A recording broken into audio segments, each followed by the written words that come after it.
Welcome to Jay Levin's course in Life Mastery Basics.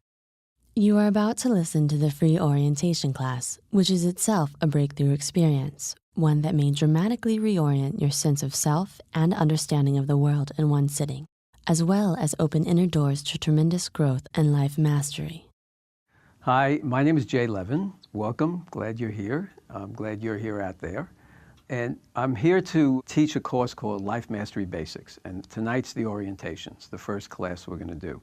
And the orientation, what I'm gonna be doing is giving you my overall conceptual structure for the course, which is 12 classes, including this one. And I'm gonna be giving you a founding philosophy, a way of looking at human development and how we are in the world that will be played out as the background for everything we do going forward. And most of the classes that are going forward are tools for life mastery, and they're done in a context that says, if you follow the context, if you trust the context, the tools will all work better. So let me give you a little bit of background about myself and why I'm here and what my credentials are for sitting here, presuming to tell you what Life Mastery Basics are about. First of all, my foundational career is as a journalist, and I'm best known as the founder of the LA Weekly newspaper, which I started many years ago and sold in 1996. For most of those years that I owned it, I was the editor-in-chief, and my career as a writer, journalist, and editor enabled me to build the Weekly in the time I was there into the largest weekly newspaper in the country. And one of the things that characterized the Weekly the years I was running it was the fact that we galvanized a large audience around alternative voices and great writers, but we covered the human development movement in a way that most alternative papers don't. We had an alternative health column, but we covered the human development spiritual leaders in post-Freudian psychological leaders with cover stories. We had a regular column for a while, and it was part of the matrix of what made the Weekly successful from my point of view. And the reason we did that, it has to do with my own personal background and my own personal philosophy. So like many people, I'm a product of a fairly dysfunctional family where my parents loved each other, they loved us, but their relating skills and the child rearing skills were not highly educated, and it was a very difficult environment often. And within the context of the larger family structure, there was a lot of disagreements. My mother would have fights a lot with her other family members, and somebody was always not talking to somebody else. So very early as a kid, I got the impression that there's something wrong with the world. Why should it be this way? Who wanted it to be this way? Who wanted to have all this grief, this craziness? I just couldn't understand it. Didn't seem to relate to what the potential was, but there it was constantly. And then as I got older and saw more of the world, I saw it wasn't just there, it was everywhere. Judgmentality, a world based on judgmentality, a world based on fear, a world based on people having fights all the time, disagreements, fights on small levels, wars on big levels. And it was, and I thought, something in me said, this just doesn't have to be, but how did I know what else to do about it? I just said, I'm not going to be that. I don't want to be that way myself, but who knew? So I grew up with that sensibility. And when I became a journalist in the years of the sudden explosion of the culture. So I was a daily journalist at papers that had to deal with latter days of the Vietnam War and the latter days of the countercultural revolution and this explosion into environmentalism, feminism, this sense of liberation in the world. And also at the same time, I noticed that there were all these new therapies coming forward. There was a Gestalt therapy, drama therapy, art therapy, new ways of doing group therapy with drug addicts, etc. And literally from the start of my journalism career, I was fascinated with this because something in me sensed, even though I was not very sophisticated at the time, something in me sensed that there's a cultural shift going on, a human shift going on, that we're getting tools that can be spread on a mass level that could turn around what I saw as the dysfunctionality. So when I started the Weekly, I did a lot of writing about this. I went to a huge number of workshops, and I participated personally, then I would go write about it. When I started the Weekly, I kept covering these things myself. I did some interviews with some major figures, Oscar Icaza, Terence McKenna, a host of others. But I made sure the Weekly covered the new dimensions in this as a meaningful place, meaningful journalism, because journalism for me was about showing possibilities for change, social change, etc. So part of the philosophy behind the LA Weekly and part of my own personal philosophy is that you don't get change in the world just from political action and social action, though you do get change from that. But I saw plenty of people in the social movements who were dysfunctional and had dysfunctional relationships, and the movements were slowed down by the nature of how people learned to be in the world. The conflicts would come up, where conflict-ridden judgments would be there. The tools to be able to work through issues, and emotional issues and psychological issues, so you could coalesce better together weren't there. So I saw that, and the realization for me was people need to change inside and out. I don't care whether you're a right-winger, a left-winger, et cetera. You want to have change in this world. The change has to come within. So there's no point in just doing outside work and getting into situations where the old paradigms are going to be carried through, because that's how you're relating to others or believe you're meant to relate to the world. And by no means does any political movement that I've come across yet have a lock on spiritual development or decency or kindness. It exists in all the movements, and it's only maybe in the paradigm of the new environmental social movements that a deeper understanding of the personal change that's necessary is coming forward. So that being said, we come up to the mid-90s, and I had left the Weekly in 1992 to start a television network that was going to capture the same kind of audience as the LA Weeklies and all these urban weeklies around the country, which is about 35% of the population, and no television network addresses it. So my idea was to capture that audience in a television format. And I entered the business in the years when the cable industry promised they were going to digitalize and create 500 channels. Well, they didn't do that. They didn't create it. So for 4 years, I found myself in a fight with all the big companies for almost no channel space. And I noticed that elements, in retrospect, what I learned was that elements of my personality about, no, I'm not going to ever quit, I'm not going to take defeat, I will make it happen rather than allow it to happen no matter what, took over. So this is something that in later life saw some of my own dysfunctionalities. And I went through a burnout. And in this burnout, it cost me my relationship, which I really cared about, and it cost me my peace of mind. So by 96, 97, I was in need of considerable healing myself. I needed to go to workshops and step up my game, not just to write about them, but because I needed to do something more significant, because I needed to heal myself from this burnout and the stress, and to learn the underlying mechanisms that drove me to it. So among the things I did a number of things that I really dove into. I studied ancient wisdom systems. I was initiated fairly shamanically into Native American practice, African American practice, spiritual practice, getting a sense of that. I had an interest in Kabbalah. I studied that more deeply. And I studied energy healing more deeply because I want to know about that. But probably the main thing I did that shifted my course in life and puts me in this chair today is that I was interested in spiritual psychology, and a friend of mine suggested I go to University of Santa Monica. And what she said was, you'll know all the book reading because you've read these guys if you haven't interviewed them, the modern contemporary leaders in the human development movement. And remember, this is years later. The self-help movement has helped billions of books on the bookshelves. But some stuff is better than others. So she says, you'll know this, but the nice thing about going there is you'll have a chance to work on yourself quite deeply and look at your issues, and you'll have a chance to coach other people. And in the coaching of other people, it helped resensitize you because you won't be in that make it happen mode. You have to be receiving, et cetera. So she turned out to be right and was very good for me. And one of the things I noticed when I was doing that is that I was very good at it. I was very good very early on. In part because I've always been psychic and I could always sort of read people. I'm a good interviewer, journalist.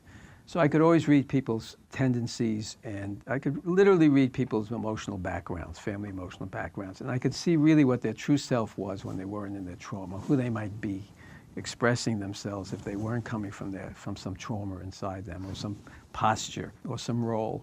So one of the funny things that happened is people would start to ask to work with me, and a couple of people actually asked if they'd come meet me outside and talk more. And I told some friends about this. And so this is a 2 years master's program in spiritual psychology. And within a year after I left, 2 years after I left, just by word of mouth, I was seeing 25 people a week. I had a client base and I was coaching people. And I continued to do that for a year or two, and then I wanted to do some nonprofit work around town, and I did that, some stuff around poverty issues, and I wanted to get back into media. And in this way I needed to, because I charged people only what they could afford. So There was not a lot of money coming in. It was good. It was helpful, but I was getting a lot of people who were really struggling. And I wanted to do media, and I thought it'd be a nice balance. The coaching kept me balanced, and the media work answered a part of my creative nature and my, communicate to a larger audience nature.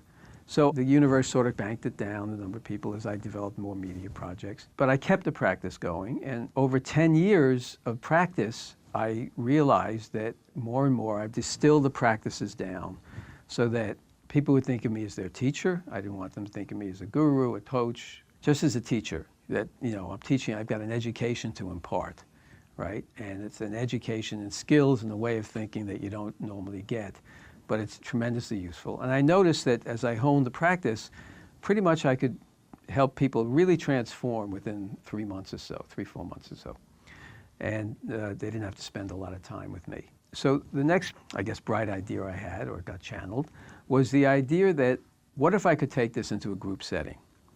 And what if I could get a dozen people in my living room, just for the fun of it, and see how it goes, because I'd like to get more people engaged in what I teach and not charge people a lot, and see what would develop if we could just turn it into classes that were not group therapy. People didn't have to speak beyond what they wanted to share, but they're really classes.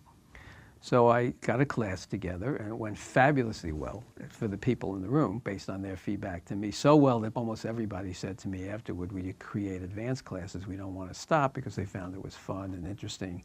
And people were really making dramatic changes in their lives and feeling a lot better, and their whole perspective on life was opening up and getting healthier, and they were feeling more empowered.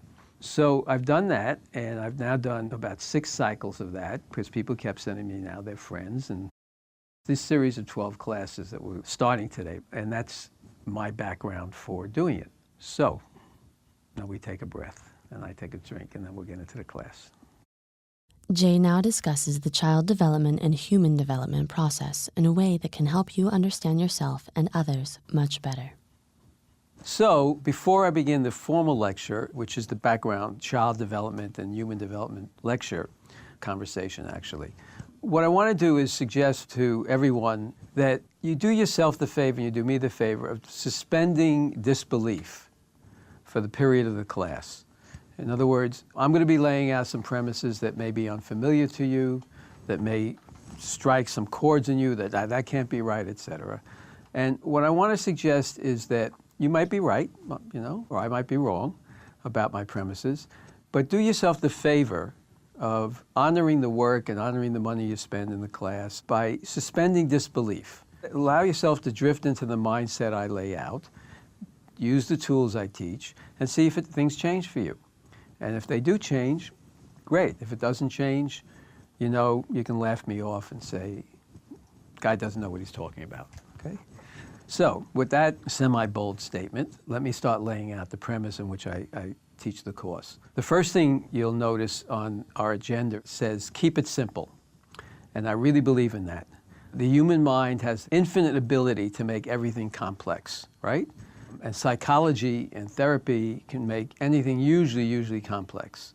All these obsessions and bipolarnesses and you name it. They've got a name for everything, right? For me, those are all just symptoms of a much more fundamental issue that is very simple to grasp, okay? Fundamentally simple to grasp. And that principle is that you basically have 2 selves, right? You have a self that you did not create, that you came in with a certain set of aptitudes, a certain way of being in the world, a certain energetic resonance that differs from everybody else's. If you're energy sensitive, you will know that for sure. And children are all different in their energy resonances, the way they are. You came in with a self that you really didn't create, right? And so there's an authentic self, there is a true self, there's a basic self. And separate from that, because of your experiences in this world and the nature of this world itself, especially in most Western cultures, you got traumatized. You had to start doing a game. So you developed a traumatized self. So the simple premise is you have 2 selves, an authentic self and a traumatized self, right? And your life work is really, as an adult, to heal the traumatized self, to get that out of the way, to see who you are when you're not doing your traumatized self patterns.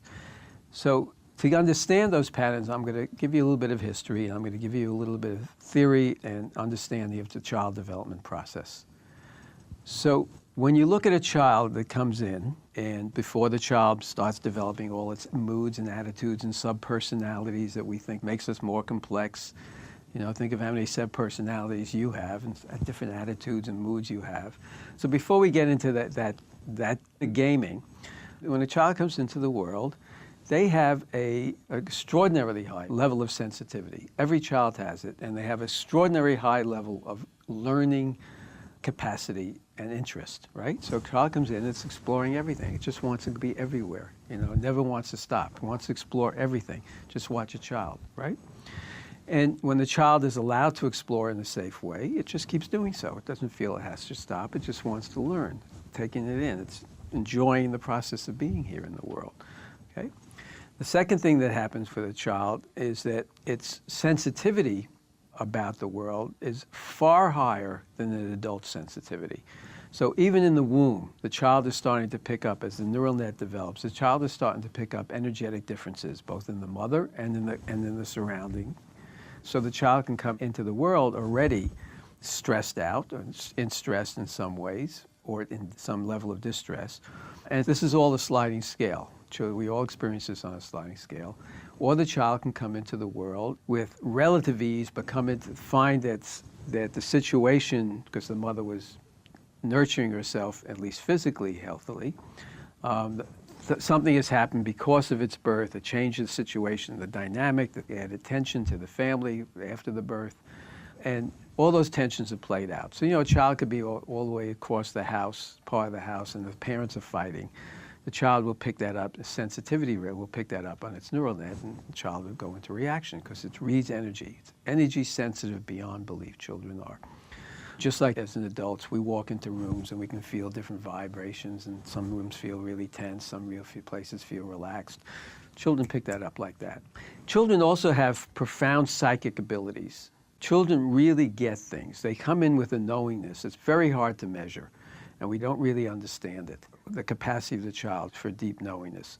But as the child develops, if it's not really damaged, the child will very, very early on, once it learns languaging, or even in just its way it behaves before it learns languaging, say or reveal profound wisdom. The statement, out of the mouths of babes, is a real one. So if you ever hang around kids who are being brought up in a healthy way, they're saying extraordinary things, just the most amazing things that you don't expect to have. And they're developing a capacity for understanding where, they'll tell the parents who are fighting, no, that's not a loving act or something like that, that you need to be doing this or you need to be doing that. And where is the child getting that understanding from? The child comes in with a comprehensive template to be able to understand things and respond to things in an intelligent way, right? That's a given in my sensibility. I mentioned psychic ability, and I want to focus on that just for a moment, not because I want to be woo-woo, but it's because of the level of understanding of how people are in the world and their own sensibilities, and why we get confused with this culture about what we may be our knowingness versus what we're trained to do. We're trained basically, as we go forward, to ignore our knowingness, but that knowingness goes deep and often has very psychic resonances. So there's been a number of experiments with children, in lab experiments, where they find that children have a higher capacity in early days for identifying things they couldn't know psychically than do adults, though adults can be brought there. One of the things I do in the advanced class is, I had 3 advanced classes like this so far, where everybody in the class except one person, so a fair number of people, everybody in the class except one person said, I never was psychic in my life. I have no knowingness abilities beyond what I know. So I take them through a certain kind of deep guided meditation. I anchor them in a zone inside themselves, right? And then I have them do 2 things. One, I have them identify a key taken from a hat of whose person in the room is the key, right? And then the second thing I do, I have them pair off and tell each other what the parents of the other person were like when the person was growing up, what the personality parent there was, how each parent intended to treat the person, something they can't possibly know.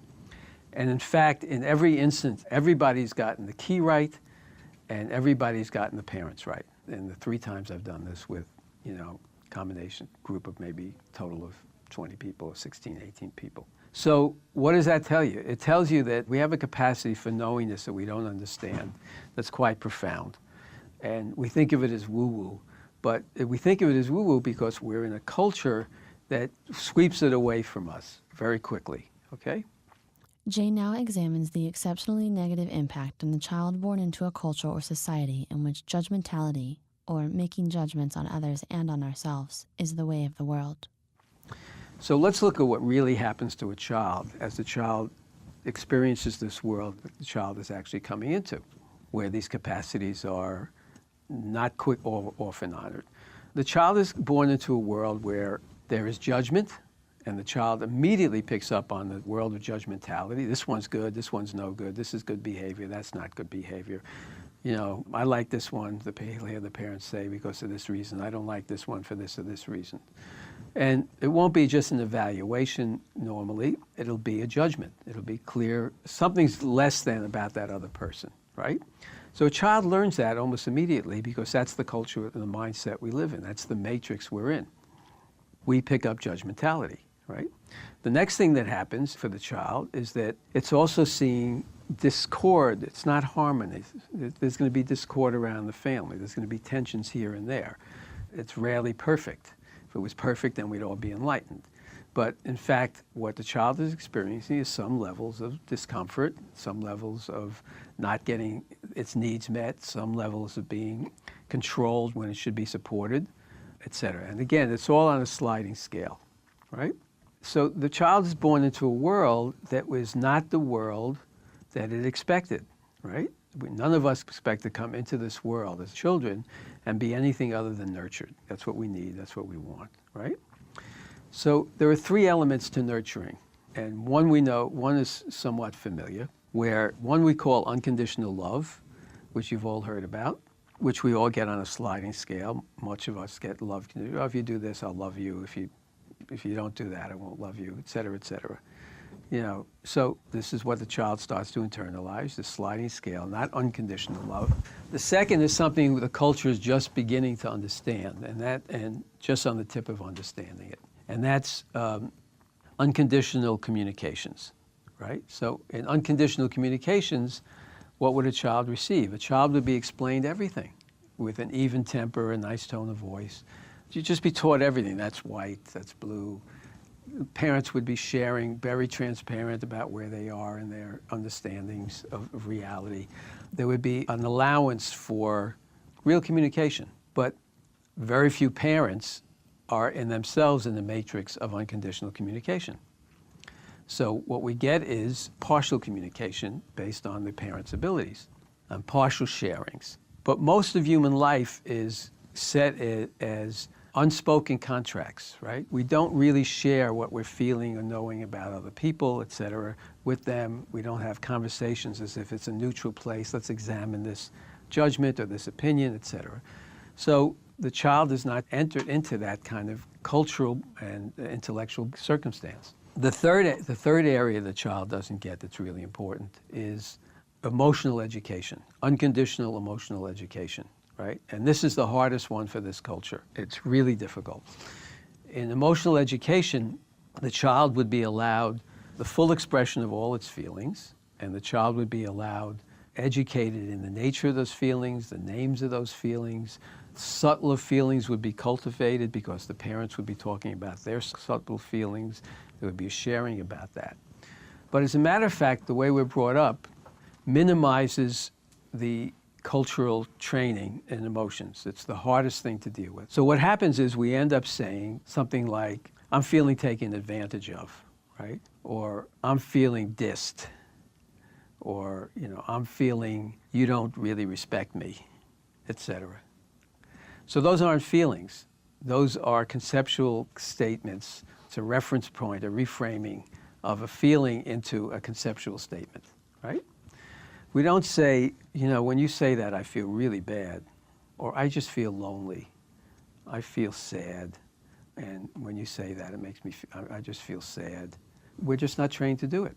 We rush away from our feelings of knowledge of our feelings and the statements about our feelings. And that has a profound consequence in how we feel about each other and how we learn to relate to each other. Okay? So let's look at where the world comes from for a moment. What is this world we come into? This is a world that is hierarchical.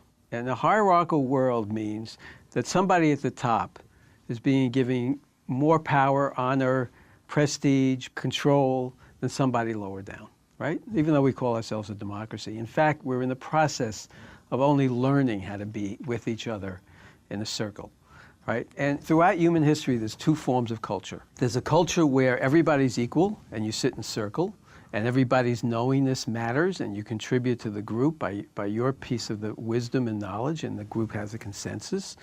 You know, many of the wiser Aboriginal cultures came up through this process. Usually those cultures developed in places where there was abundance of food. Food was easy. And there's an honoring and respect for the individual and for the individual spirit, and a different comprehension about the child rearing process, right? In hierarchical structures that I've read, they tended to come out of anthropological situations where there was less abundance and tribes developed who could speak to each other. Tribes there was fighting. The best warrior, after a while, appointed the leader. They develop strategy and tactics. Once you do that, the other men have to follow orders. Once you have that, you get the development of the chiefs. Once you have the development of the chiefs, you have the development of the kings. The kings become the sun gods. The sun gods become the emperors throughout history who have made sure they got taken care of first, and everybody got taken care of second, except for the rare, beneficent emperors. And in hierarchical societies, you have constant court intrigue, and you have constant rebellions. The history of humanity is a history of rebellions, mostly skirted by our history books. But like Middle Eastern Europe, there was almost no time there weren't many major rebellions going on at the same time. People just innately do not like authority. That's not beneficent. But when you have to live in that culture, something very profound happens to you. You're a guy in the courthouse, and your life is on the line to please this one guy and make sure he gets everything. So you've got to be very careful of what you say. And when you have to do that, you have to shut down. You zip it up. You're a human being who's an expressive being in the world. You have to zip anything up and shut down. You develop some very profound negative emotions, primarily anger, grief, a sense of your life is not working right. And what happens when that's happening is you've got all these feelings you don't know what to deal with, and you go home and you take it out on your kids and your wife, and you make yourself the little king at home, right?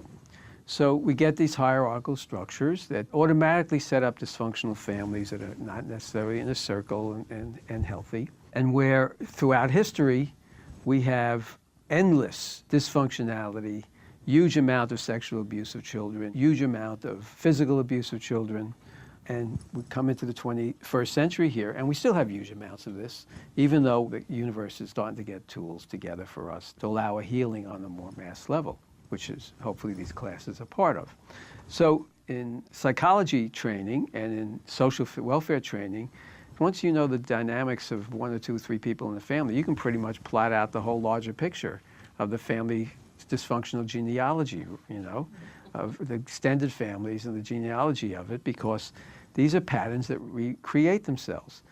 And they recreate themselves in the sense that we all think it's necessary. This is life. You know, this is what life is. And that's it. And that's what we have to deal with. And that's what it's about. So we live in an era that teaches us, fortunately, that we have the tools to say this is not life. This is just something we've experienced. And there may be a better comprehensive thing to do about this. And it takes an education to do that. And I'll come back to that in just a few minutes. So imagine now the child comes into this world where this is the setup, right? And the setup is going to continue, goes right up through the culture. I mean, who's at top now? Wall Street's at top, you know, the guys who are buying both political parties. So a lot of people are feeling disempowered from that, and they feel it doesn't matter who you elect as president, the system goes on and on and on. And the same kind of frustration you feel politically is the frustration that gets incorporated in childhood just about your own life. Elements of frustration, again, on a sliding scale, creep in. Jay now discusses the child development process. As you listen, think of your own childhood and the patterns of emotions, mind talk, and reactive behavior you learned, and about how these are still affecting you, in many cases, in a way that holds you back. So I want to talk now about the child development process, and I want to contextualize it, give you the framing for it in this way. Since we've all been children, we've all been through some sort of development process. It's universal for everybody who's grown up in any kind of hierarchical culture, right? In America, you've grown up in a hierarchical culture. And let me say this about child development theories and child development books. Child development is culturally biased. Children will not develop exactly the same in every culture, and certainly cultures that are more equal have a different pattern of child development. Number two, with rare exception, the studies of child development and what happens to a child are written in a context that, however brilliant they may be, are limited to what is observed in that culture. So you study the culture, you come back and say, this is the way it happens, and this is the nature of the child, okay?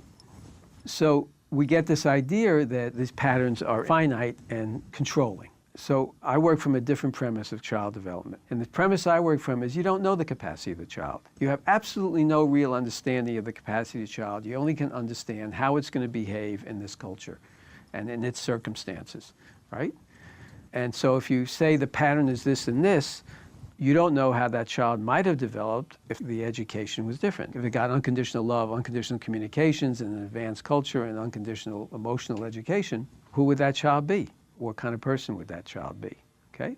So the nature of the child development, therefore, I want to offer a different picture of what happens in this culture against the context that it's not infinite, that what happens to this child is what happens, and we wouldn't be having these classes if it wasn't reversible and experience different outcomes, both inside ourselves and in the way we meet in the world, okay? So the nature of what happens to the child is the child comes in, there's a number of very profound stages that it experiences. And the first is the sense that energetically something's wrong, right? And then it starts internalizing the judgmentality field. So that adds to this child's sense that something's wrong. Something's amiss because this one could be bad in the moment, this could be good. And that's developing a whole pattern inside the child of what's going on in the world. And as the child goes along with this a little bit, right, and then his parents say, you're allowed to do this, you're not allowed to do this, et cetera, et cetera. The first thing that happens to the child is it goes through a gradual building thing, but it happens quietly but profoundly. There's a moment in which the child has basically a primal shock when it senses that this stuff is going to be coming at me, and the system of the child goes into primal shock. And once that happens, other primal emotions start developing. The child starts developing primal anger, which we've heard about, primal grief, a sense of grief, a sense of fear, a sort of more primal fear that this could go wrong because it's not coming from a place where it feels safely connected to everything and able to flow easily and be supported, right? And in this shock, and then it has all these emotions it starts to have to deal with, right? And these emotions are very rarely allowed to be fully, infinitely expressed. Child's going to be shut down if it has its temper tantrums at some point, right? A child's not going to be allowed to cry and, oh, I'm going to hit you if you keep crying, you know, that kind of thing. Cry endlessly. And as those gross emotions are built up, the child itself starts to feel incompetent emotionally. It starts to not feel balanced. Well, what's my balance point? And it builds up these well of emotions, right? And today in this world, you know, my theory is that balance of emotions, of negative emotions, become such deep wells that they become controlling emotions and they deny us the pleasure of the more subtle emotions. And so when something gets you angry today, something makes you feel sad, something gets you grief, right? What you're actually experiencing is a recreation of that moment in childhood where you realize this world is not what I thought it was. And I'm annoyed or angry or I'm upset about it in some way, and you tap that well of emotions. So you overreact to something. You say something nasty to somebody, something nasty comes out of your mouth. Or you have anxiety about the smallest things, right? You're tapping a well that was developed in that first shock in childhood, and that well is with you. And unless you learn how to deal with the well, which we're going to deal with in later classes, then you're always victim to it and you're always denied the pleasure of your subtler emotions. Those subtle emotions when you're on vacation, you're on the beach, you're feeling finally relaxed, feeling safe, And, you know, you start feeling some very nice gradations and feeling, and et cetera, okay? But we live mostly in a smaller matrix, smaller palette of those subtler emotions, dominated by the larger emotions overall, right? So that's what we grow up into. So imagine what would happen, imagine that child, before we go on to the next stage, but imagine if that child didn't have that, right? What would the child be? How would the child be experiencing the world? The child would be experiencing the world in a very easy, obvious way. It's learning and it's expressing. It's learning and it's expressing. I learned this, I learned that. What do I know about myself? Well, I know I like this, and I'm good at this, and I'm expressing this way. That's what it would be doing. It's just learning and expressing with complete innocence of a child. And if everybody was in that place of not being shut down with that and experiencing emotions, and this delights me this way and this delights me that way, etc. If everybody was experiencing that, we'd be just doing this dance in the world with each other. That would be very smooth, and everybody's got their own special gifts. Somebody's an artist, somebody's a dancer. We'd just be doing that, right? And to some degree we do that, but we also have this traumatized self. Two cells meet and the traumatized cells meet. So in the trauma development process, first there's the emotional shock, and then the child begins to understand that it's got to cope. It can't just be and express, it's got to cope. It's got to follow rules, it's got to deal with it. And a child has a tiny toolbox of coping mechanisms, right? They're basically what they call fight or flight coping mechanisms, right? So the fight, child will have temper tantrums till it's shut down, right? Or another subtler form of flight is they'll try to control things. They'll try to become a controlling agent. Forms of flight, I'm going to go hide out of my room and avoid this. And I'll go and abused children often go into, the dreamland. Sexually abused children will go talk to the angels on the other side frequently, or leave their bodies a lot and look down on the situations. If you've ever work with people, you find they tell you, this is what happened to me and my child, I just left my body. So there's flight, or they'll find a little safety place, some small group of friends, but they'll avoid everybody else. Another form of combination of fight and flight is they become approval seekers, right? Oh, okay, I'll just figure out how to do this right, and I'll get my approval this way and approval that way, right? And that's much more common than the rebel children, the approval children. So we want to get approval. I'll figure out how to get it right. There must be something wrong with me, et cetera. Okay? So I'll figure out how to get approval for this or that. So that's the second stage. So now we've had emotional shock, and we have kids leaving their true selves to start using their coping mechanisms. So already something profound is happening. They're starting to develop outside the natural flow. They're not being supported for the natural flow of their expressive selves, their knowingness, their creative selves. I'll say it again, sliding scale. Some of our families did better by us, some of us did worse by us, but overall we're all experiencing this, and we're all experiencing it in the matrix of a society that's hierarchical and judgmental. Very few of us, one or two of us in the world, may have grown up in families that never had expressed any negative judgment, but only deep, compassionate understanding for every other human circumstance in the world, okay? So the child reaches this stage, and then as the child develops conceptual tools and learns languaging, right, and stuff comes in, the next stage is its mind starts to talk to it, and the mind starts telling it stuff. So the mind basically gets taken over by the need to figure out how to handle this stuff to a significant degree, and it doesn't stop. And the child, should I do this? Or this is going to be right. Am I going to be right doing this? And how should I handle this, et cetera, et cetera. And so most of us walk around, even as adults, the vast majority of us, with our minds going all the time. Our minds are always chattering away and figuring it out, trying to solve a problem for us, right? Trying to figure out, what's my situation? Should I take care of this or this or this? So the mind gets captivated by the trauma. Just as the emotions first got troubled, then the mind gets captivated by the trauma. And the mind starts developing in a judgmental world. The mind internalizes judgment. So you become, I'm not good about, something wrong with me, I'm not good enough. And this happens very early in the child, where it internalizes the judgments. Maybe there's something wrong with me, maybe I'm not good enough in some way. So there is a process going on with the kid as the mind starts going that not only becomes lifelong, but it becomes the largest problem that that we all have, the child has and that we have, which is that the machinery that is meant to show us that this is white and this is black and to help us conceptually be in this dimension of reality, be in social situations, you name it, learn, etc. This machinery gets to a significant degree appropriated by the trauma.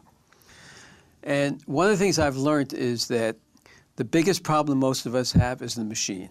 We underestimate its learning capacities. When we do the first class on finance, success in finance, you're going to really see how quickly the machine learns and how it holds on to that learning. And the other thing that happens is that it not only learns on a 2 and 2 and 4 level, but it's learning on an emotional level. It's developing behavioral patterns. So every time the kid goes into one of its fight or flight movements, that's the pattern that takes over. That's the pattern the child will come up for the child when it's triggered by an outside circumstance that reminds it of the. So to a significant degree, as the child is developing, the traumatized pattern, the day-to-day things that it learns, is being taken over by this machine. And much of the learning and many of the tools that I teach in the classes are, okay, we've got to take care of this machine because the machine is really not us. It's a program, but it's a well-embedded program. And our reactiveness goes on and on. And Ram Dass, who's considered an enlightened guy, has a great line in which he says, you know, every time I think I'm enlightened, I go home to my family, right?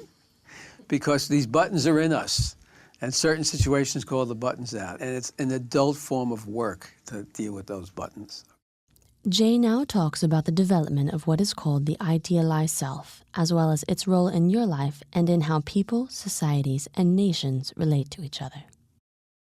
So let me go on to the next stage of the child development, given that we've already got these pretty powerful situations in place. The child is suddenly being programmed into the matrix of judgmentality and into the matrix of suppressed emotions, et cetera, and learned behaviors. Remember, the child is absorbing the behaviors of others as well as that. So the next step is, these are all very profound steps. So the next thing that happens to every human being who comes up in a hierarchical culture of any kind is something so profound it actually defines and explains the nature of the world we live in. It is the most profound of the socialized process. And that's at the point at which a child and you as a kid and me as a kid said, well, who am I going to be? What am I going to be in the world? I got to create something out of myself, right? What am I supposed to do in the world? So we may not be just creating the career idea, but we're creating an idea of self, of how we're going to stand against this matrix, a persona, right? So the child is looking out and says, well, this works for this person. Maybe I'll try to go this way. My parents want me to do that. I have an instinct to go here. And next thing you know, the child is created, what in psychology circles is known as an idealized self. That's not a real self. It's a picture of itself that it wants to step into. And some schools of psychology call it an affective self, meaning it's an effect in the world. It's not an effective self. It's not the self coming from the child that might have been, the person that might have been, but it's an effective self in the world. In certain spiritual circles, some from the East, and oddly enough, in Castañeda's work and some Native American work, this is called a double. You get a double, you have another persona. In the classes, I refer to it as a stance. It's a stance in the world. You're in the world, this is your stance. This is where you want to be, right? So there are very profound consequences for having this stance. For one thing, you want the rest of the world to acknowledge it. You want it to work. The kid wants it to work, doesn't want to have it not work.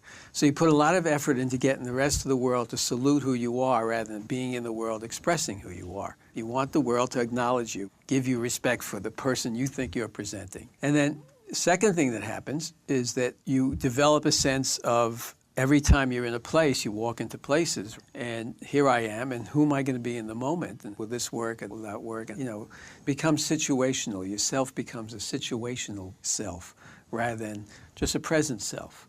You're going to deal with every situation from whatever your calculation of your needs getting met in that moment, and your expressive self can come forward. So that's a relatively unhealthy state of the world, but that's the way we meet. We meet up in these ways, and we're all trying to get to hang out with the other person's authentic self, but right there is the other stuff. But on a child level, as it develops, the most awful consequence is potentially that you develop a sense of obliteration fear. Your fear in childhood gets magnified The anxiety you felt in childhood from being in a world that's overwhelming gets magnified by the sense that you're now dependent on your coping mechanisms and your stand self to get by in the world. So when you get scared of something, you're scared that you're going to get obliterated. If you track down any fear you have, I'll end up in the streets, I'll fail this job, et cetera, the end picture, which you may not bring fully up to consciousness, some part I'm just going to end up obliterated. Failure in some place. My body will be wrecked. My spirit will be wrecked. I'll just be nothing, et cetera. So obliteration fear is what drives human beings. What you fear is coming from one simple cause. You don't have enough time in your authentic self to know its own power. You have no idea how safe you might be, how quickly you might solve problems, what you might manifest for yourself in the world, how you might deal with situations differently with knowledge and without fear, because you don't have enough time in your childhood just being in your beingness, in that self you didn't create, and expressing it and doing that dance with the world. So in a way, you don't know it exists. So any fear that your image is going to get shattered means there's going to be nobody home. If I get shattered, if this doesn't work, if I fail at this or that, I am finished. It'll be horrible. So we get compulsive in relationships, we get compulsive about that, and we get addicted to anything that stops our fear. So we do drugs, we do sex, we do pornography, we do cigarettes, you name it. We do TV nonstop. Whatever it is that keeps us diverted from that sense of deeper anxiety and fear. So people who actually live in their true selves never have that fear, and they'll tell you that. They'll just never have that fear because they've healed their way past it. And there's very few people in the world in that stage, but there are people who are awake to that degree. So what's the meaning of this? I mean, what's the deeper meaning of this? Is that you end up in a social structure where the need of the idealized self is to get outside approval, have the world meet you in a certain place. You're doing this dance with the world about who you think you're going to be and how you want the world to salute you. The more you do that, the less you're in your knowing deeper self, the less you've got that inner strength coming forward, and you become addicted to the outside world. And the next thing you know is that you get upset very easy. Things upset you in the way the outside world treats you. And you get very reactive to that treatment of the outside world if it tends to be not going well, right? So the great teacher Byron Katie says, God spare me from the desire for love, approval, and attention. Because in seeking it, you're outside your true self and you have no idea what you might be manifesting if you weren't caught up in that. So imagine what happens when you carry that pattern into relationships. You come into a relationship and it all seems to be going really wonderful and you feel great because you're getting all this attention and love and you're feeling in this attention and love, I'm going to be finally okay, and I'll just be able to really be happy and outgoing and expressive. And then something happens, as inevitably does. Something goes amiss in the relationship. I'm sure it has happened to everybody in this room. And then you go into sort of like over-panic about it, and deep despair and overreactiveness about it. What's going on? You haven't had enough time in your true self. And whenever you meet another person, you think you're marrying them, you're marrying two people. You're marrying their traumatized self and you're marrying their true selves. And those four characters are going to do a dance. So if you want to have healthy modern relationships, you've got to learn tools that are not fight or flight tools to deal with the sophistication of that. And we do a class on that too, because that's a very sophisticated education process, to be in that place, to be able to handle that situation with the wisdom and understanding that this is my traumatized self and I'm not going to let it have authority here. And what are the other tools I can bring other than up and down and fight or flight with blame and excuse and try to fix the other person, et cetera.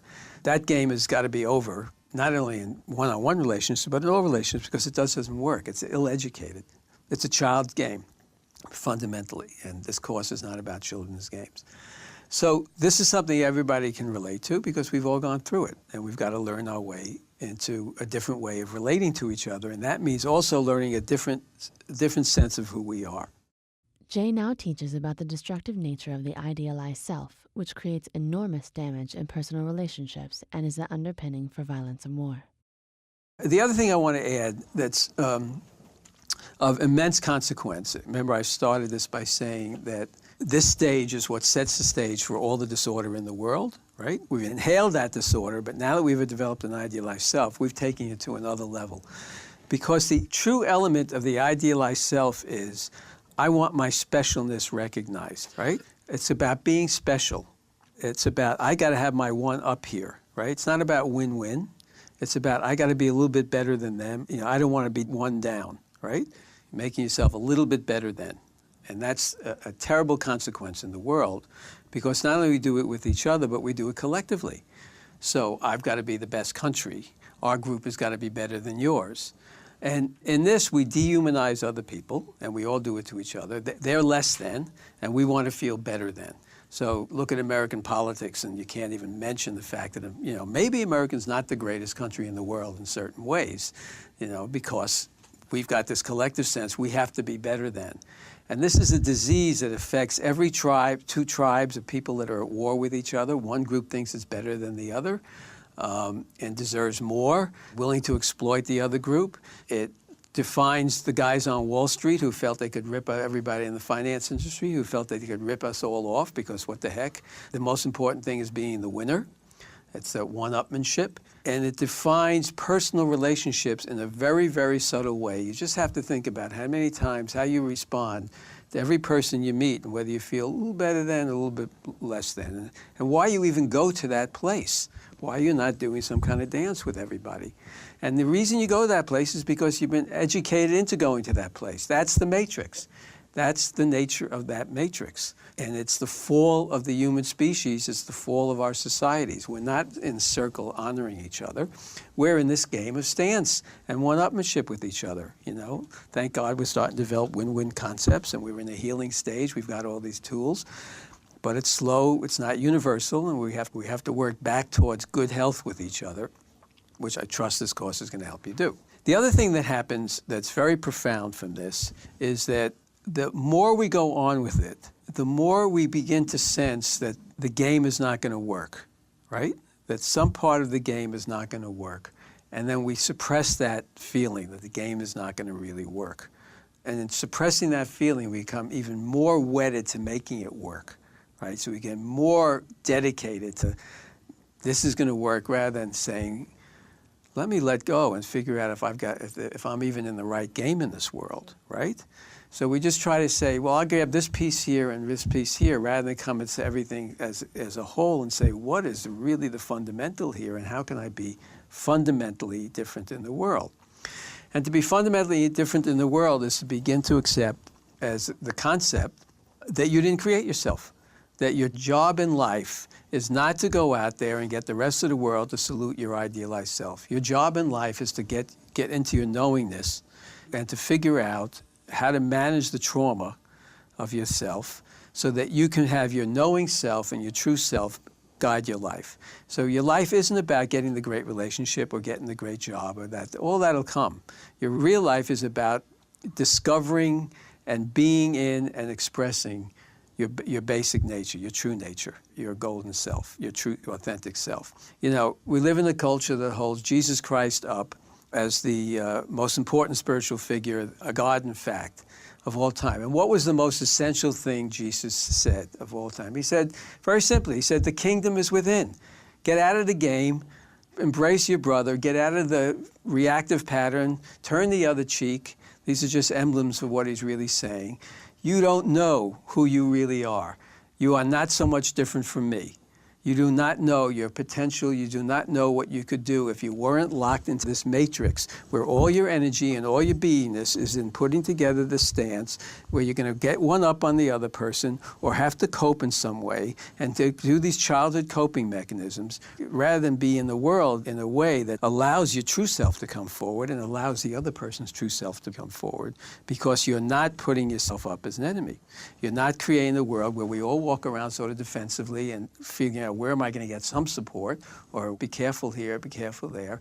You're working in a world where everybody's supporting each other, everybody's in the circle, and in that place, the loving true nature and the extraordinary potential, I walked on water, you could probably walk on water. It's not about what you can get your advantage over the other guy. It's about where you can be in discovering the true you that this kingdom was within. So the coursework focuses on that. And in the course of it, what we do is, in the classes to come and in the DVDs to come, what we're going to look at is first the childhood patterns. We don't do therapy. We have a process we do in which the childhood patterns that are inhibiting us and still running us, that have authority today in our lives, we identify the key ones and then we learn techniques to deal with them. Right now, it's not therapy. You just learn techniques to deal with those patterns. We're going to learn emotional techniques. There's a class on emotional mastery. We're going to learn techniques to get out of this chattering mind and the mind that's just judging ourselves negatively, finding fault with ourselves, finding fault with others, process to get into a healthier state of mind. We're going to learn techniques to being in our knowingness. So we're operating from a sense of my knowingness is going to make this decision, not my traumatized self. That's all you have to do in life. Who, in any given moment, which self has authority? Your true knowing self or your traumatized self? That's it. That's the game of life. And when you're making the decisions from your knowing self, life changes. So there's that. We're going to do 2 classes on financial manifestation, so you can get the program out of the way and learn your own powers of actually creating sufficiency and abundance for yourself in a different kind of matrix. We're going to do 2 classes on relationships because you really need to know skills to be in an adult modern relationship, and it's a real skill set. And we're going to do 3 classes on nonviolent communication and how to be with each other and communicate with each other and learn to be more fully expressive of our feelings and things like that. And that's a whole other game that you've not been educated into. And it's accessible and fun, and all these classes are fun, actually. And then we're going to finish up with a course on self-nurturing, where you're going to get a whole different sense of who you are in the world and how to nurture yourself in the world, a very different perspective on yourself. And that'll be the major basic course. And then we do separate classes. There's 2 classes we're going to do separate from the main course. One is on what women need to know about men, for women only.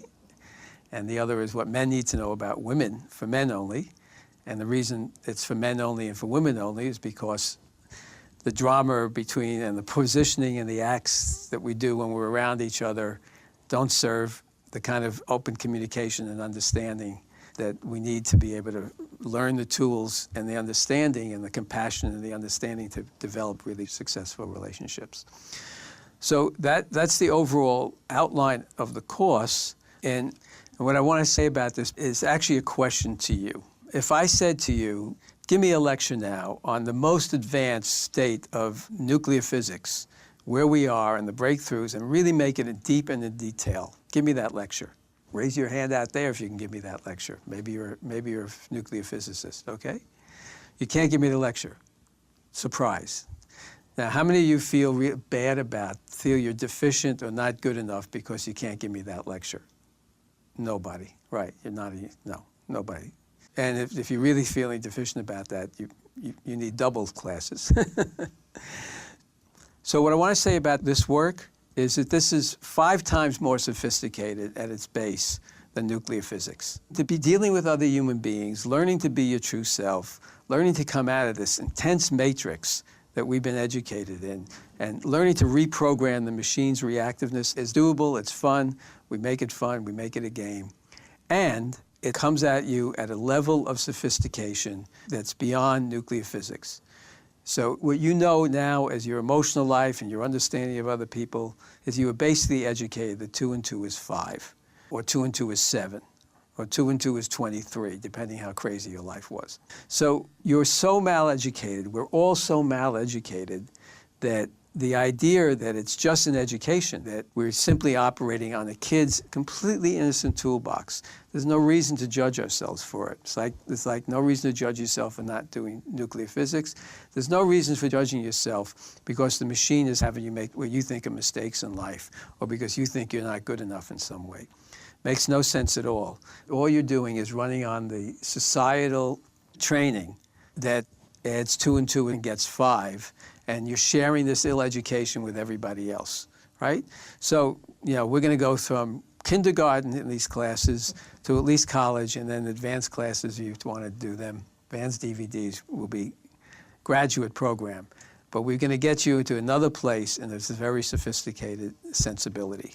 And essentially what we're going to be doing is taking you out of the matrix. The matrix is victim-perpetrator. You're in a victim-perpetrator matrix. And In the victim-perpetrator matrix, you're either one up or one down, etc. So you've got to come out of that matrix as a fundamental.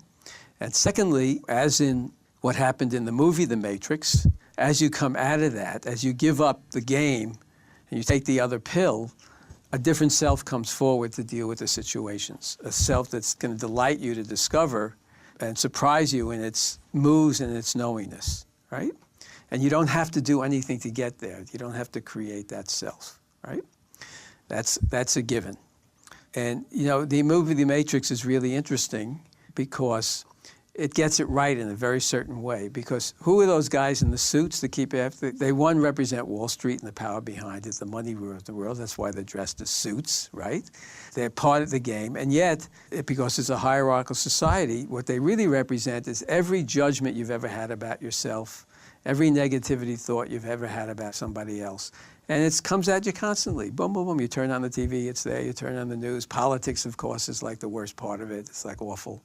And there it is. Boom, boom, boom, boom, boom. That's the matrix. And how does he finally transcend it? He owns it. He says, oh, that's the matrix. I own it. Instead of just fighting it one battle at a time, he says, I own it. It's in me. That's the matrix. And I'll just transcend it. I'll come from a whole different place about it. And when he says, I'm the one, it's not that he's the one, it's the idea that in oneness, it's the oneness of the universal respect for each other, the sense of not separation that makes the difference. In closing, Jay shares a story that makes it clear why you should be hopeful that your most extraordinary days can be ahead of you. I want to close by telling you a story about somebody I met 10 years ago, because it's the most illustrative story of exactly what I'm talking about that I know of. So about 10 years ago, I had a salon in my house. It's actually happened after 9/11.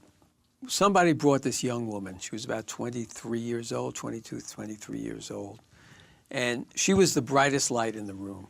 She was the most grace person in the room. She was the most loving. Her energy field was remarkable. All you felt from her was this loving, light spirit. She had this incredible knowingness. She was not only intuitive about everybody and really superb in talking to everybody, but she was a medical intuitive. She started telling people about their medical histories. She could be pretty much aspects of their lives. And she was just this charm, this true charm. So I thought to myself, here's an amazing woman, young woman, who must probably have the most incredible parenting that protected her and nurtured her and allowed her to be in an awake state and to have less trauma than the rest of us and less idealized self than the rest of us, less stance, and just be present. And that presence was just loving and knowing and wise. So I managed to make some time to talk to her. I don't remember if it was that day or another day. And I said to her, well, tell me about your family. And she said, oh, they were pretty disruptive and crazy, and it was pretty hard. I said, so you weren't born this way? She said, no, not at all. The fact is, a year and a half ago, I was suicidal, and I tried to kill myself. And I failed. And I was sitting around thinking, okay, I'm going to do it again. I'm going to try it again, because I really got to get out of here. It's much too painful. I don't belong in this world. It doesn't work for me. I don't work for it. We're not a match. I got to get out of here. And she said, one day, and I'm got no job. I'm sitting around in my apartment. My father was paying for it. And a friend of mine says, well, come to this little workshop that's going on. Maybe you'll enjoy it. And I said, okay, do it. And I went to this workshop, and they were teaching this technique for dealing with negative emotions and negative mind thoughts. So I practiced it there. I got a little bit of relief, and I thought, well, that was interesting. I felt a tiny little bit better. So I went home, and so I was there sitting in my bare apartment. I didn't have anything else to do, so I just kept practicing it. And I kept practicing and practicing and practicing it. And what do you know? I just kept getting better and better. So I had nothing else to do all day long, but every negative thought came up, every bad move, every attitude. I just worked this technique with it. And she said I kept getting healthier, feeling better and better and better. And and then 8 or 9, 10 months later, it seemed to have built up as a last good straw in me, and something flipped in me. She said, instead of just having these experiences of feeling better and better and better, and the negativity was all gone, my mind stopped talking to me, and I was what I would guess you'd call awake. I was just in a wholly different state of mind, where I could see everybody lovingly. I had no judgments on anybody. I could understand compassionately where they were coming from and what their trauma was, and just see that they were true souls blocked by their trauma, and I didn't have to, judge them for that because they didn't create it for themselves. They're just innocent products of it. And it hasn't gone away. That's the state of mind I find myself in today. And, all I did was do this one exercise to get my trauma out of the way. So these classes are about just that, techniques. This technique will not work for everybody, but I'll be laying a lot of techniques in the classes on people, more than you can use. You're going to find the ones that work for you. And we're going to go through an entire series of those elements I described earlier, dealing with different aspects of relationship, ourselves and relationship, and each class will have a different focus and a different set of tools to teach you about it. And the goal would be to let you make the commitment to yourself, because I can't do your homework for you, to do the work, do it at home with your DVD, just do the work and see what happens. And make it fun to do the work, make it a game. There's a process we're going to talk about in every class called green lighting, in which you just say, rather than, I don't want to do that because I'm going to fail, I don't want to learn to play tennis because, I'm no good at my backswing, I get too terrible and I don't want to have to deal with this or that. Make it the adventure to learn to do it. It's like you green light something, a negative thought. You say, this is going to be a real good fun adventure for me. So I encourage you to make green light the classes as a real good fun adventure for you, a way of developing the adult education that you don't have, the tools you don't have, in a way that is not overwhelming for you, making constant progress. You're learning a lot. You're getting a new expansive sense of yourself and your own potential, piece by piece by piece. So that's it. You've got your homework, you've got your first class, and I'll see you in the second class. You have just finished listening to the opening orientation class for Jay Levin's Life Mastery Basics course. You can download or order CDs of the full course on the website, or order only those classes that most interest you. For the full beneficial impact of the course, we recommend you order the full course at the discount price offered. Thank you for listening, and we look forward to hearing from you if you have any questions. And if you are interested in an appointment with Jay, you can email him at jlevincoaching@gmail.com or contact him directly at jlevin.com. The following are testimonials from students who completed Jay Levin's course on Life Mastery Basics, which is available on this website.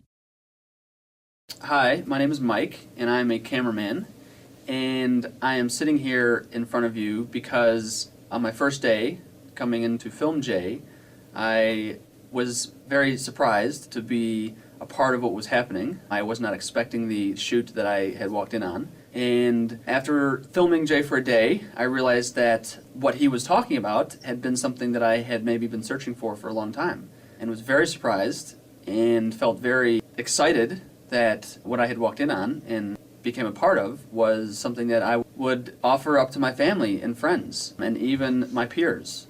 I'm 28 years old, and the first thought that came to my mind was how my buddies could use this skill set to improve and better their own lives.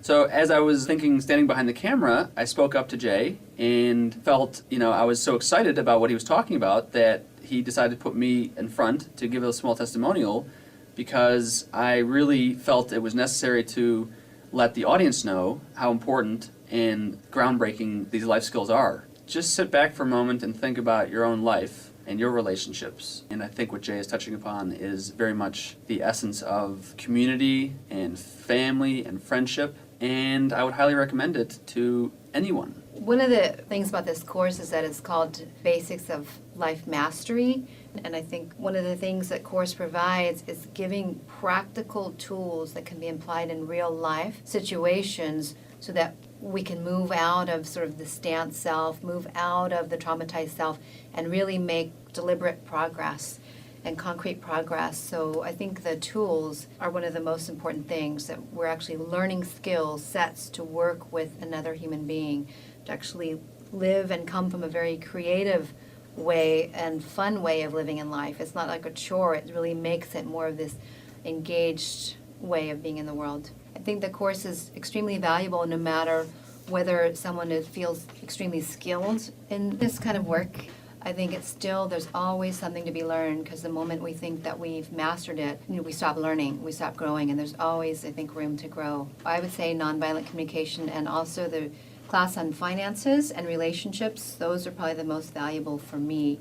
And learning how to just be with a human being more on a really authentic, open, sharing level where it's very, very connected. No hiding, no gaming, really one person coming to another from the soul level.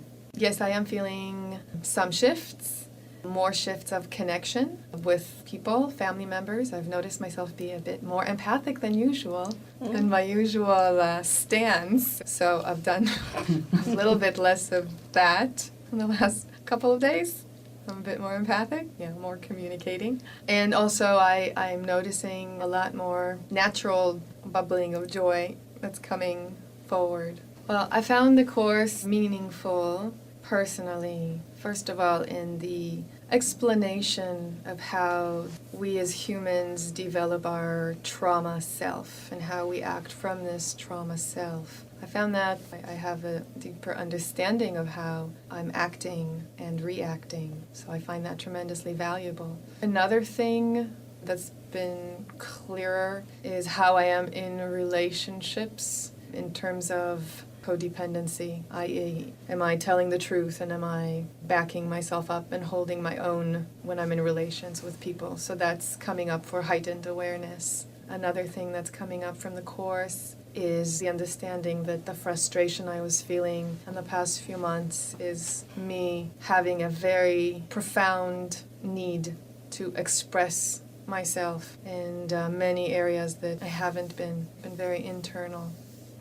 The things that I've learned in this course that are already affecting my life are as follows. The value of the relationship, the value of the non-violent communication, honoring myself more and realizing that I don't have to commit a codependent dance with people, that just reaffirming things that I already knew and anchoring in, hopefully, at least the foundation for nonviolent communication so I don't get into, aggressive arguments with people anymore.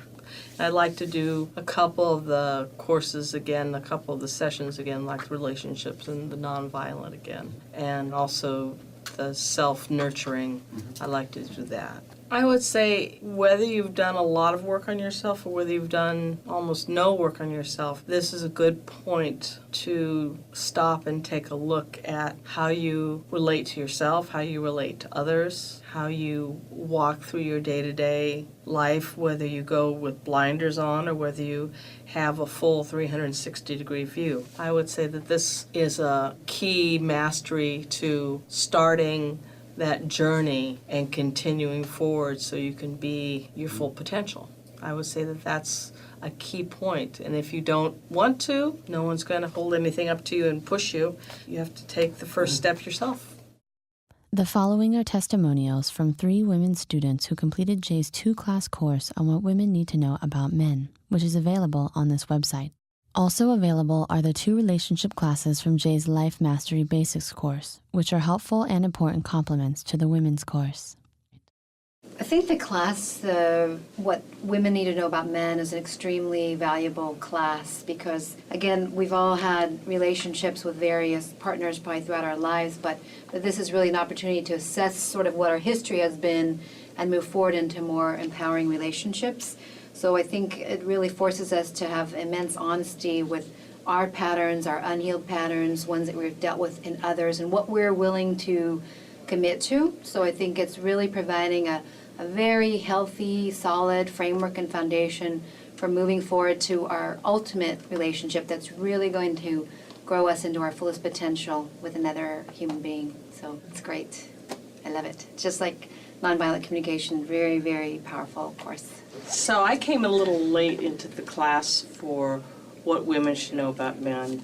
I've had a lot of experience with men, so most of my relationships had traumatized men in them, as well as myself being the traumatized woman. Not being in a relationship now for 4 years has helped me come to the point that taking this class, I really understood what mistakes I've made and kept repeating patterns of picking the same type of traumatized man on different levels. So between different age groups and different nationalities, it didn't matter. It was the same trauma. So I'm hopeful that anyone who takes this, who really wants to get to know themselves and how they relate to men, that they'll learn to see the signs of not communicating, of withdrawing, being passive-aggressive, demanding that the woman do things the woman doesn't want to do necessarily, being very macho. So that was something that this really helped me. Jay is really, really good and very clear in speaking the truth of his experience of counseling many women as well as his past relationships. So I highly recommend this for any woman who wants to really get down to the basics of how to relate not only to themselves, as in the Life Mastery course, but also how to relate to men. I found this course to be extremely valuable. It allowed me a deeper reflection of my past, how I created life and partnerships, and it allows me to see things differently so that I may move forward with different choices. In the past, I've noticed personally that I left just about every relationship I was in. And mostly it's because I noticed some kind of a pattern, or I didn't know how to be more empowered in what I did want to manifest in the relationship. And so I inevitably would leave it. And after going through this class, I feel confident that I have more tools and skills and understanding and approaching a relationship with, okay, there's patterns for you and there's patterns for me, and that is normal and that is acceptable. So a greater degree of acceptance and probably a greater degree of maturity in saying, I understand this is how it works. This is what's happening for me. This is what's happening for you. Let's figure out what we're doing together and how we move forward given that this is who we are. So I don't need perfection. I think after this course, I need the understanding of, okay, this is doable and we can move forward and I think we can create it. So I find this course invaluable to me personally. I would recommend every woman that has been in and out of relationships to take this course and get a better handle on what we are doing and what is to be accepted and how to go through the difficulties or the things that we're having a problem accepting in the other partner. Really extraordinary insight. The following are testimonials from 2 men students who completed Jay's 2-class course on what men need to know about women, which is available on this website. Also available are the 2 relationship classes from Jay's Life Mastery Basics course, which are helpful and important complements to the men's course.